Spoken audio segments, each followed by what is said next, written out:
the power of women. In church in India, the voices are heard very little, very little. Sometimes they are not even allowed to talk. In the sense, even if they talk, oh, the women, they're useless. Sometimes I talk with some priests and they will say, oh, women, what do they know? They don't know anything. Very low opinion they have towards women. Though there are many organizations and where there are very women's group voicing out, but doesn't reach much, and they are being labeled as radicals in the church.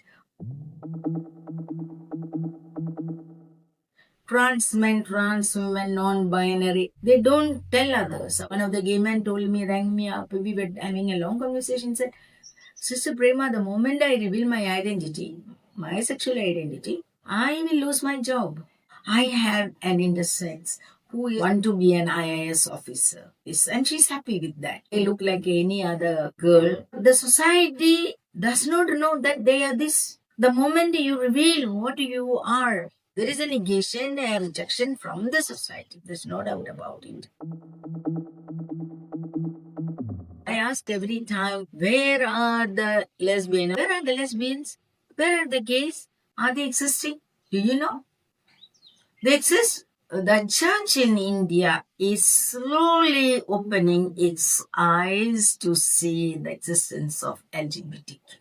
Working in the field, seeing a trans person, began to work for them. I myself was enlightened. My knowledge deepened. I began to read a lot about it, to know that there is another group called LGBTQ in which all the sexual and gender minorities come. And then I said, I need to take my church along with it. We need to take the church along with us, the priest and the nuns. Because if a child is a gay, they, mother, father, the family, they will go to a priest. They say, what shall we do? If a child does not want to get married, they force them. Our priority is to motivate the priests and the nuns to tell them they are God's children. We need to get the permissions of the bishops, the cardinals. We are awakening the Catholic Church. When I started working in this, many asked me, why are you doing this useless thing? The priests, the bishops, the cardinals, they will never respond to you. I say, no need. That's not my concern whether they're responding. I work for them.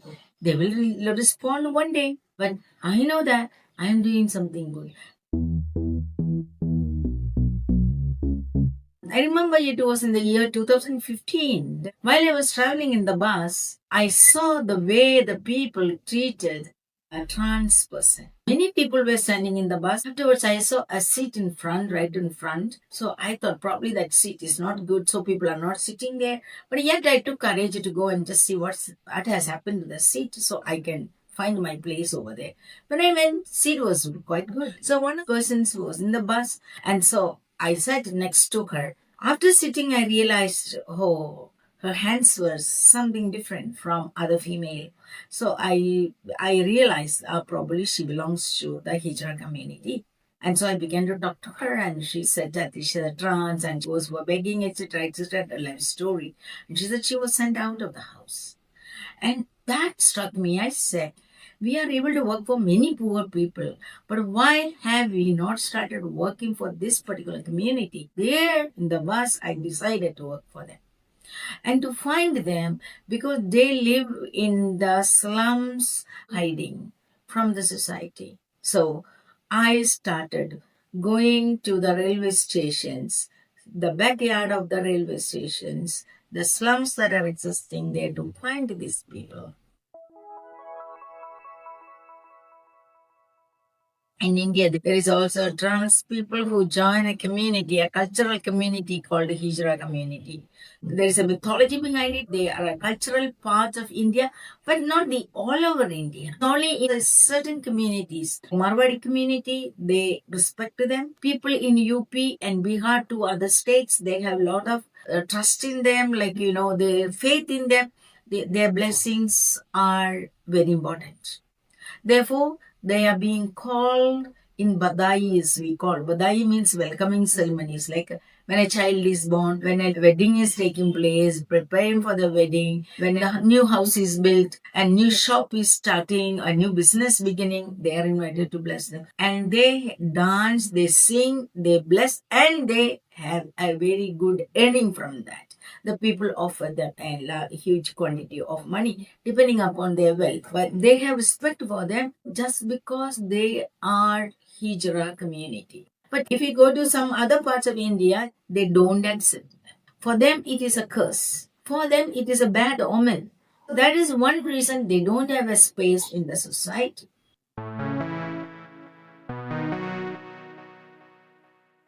This NGO, Rainbow Home of Seven Sisters. Seven Sisters stands for 7 states of Northeast. And rainbow, 7 colors and 7 days a week. It's a home for everyone.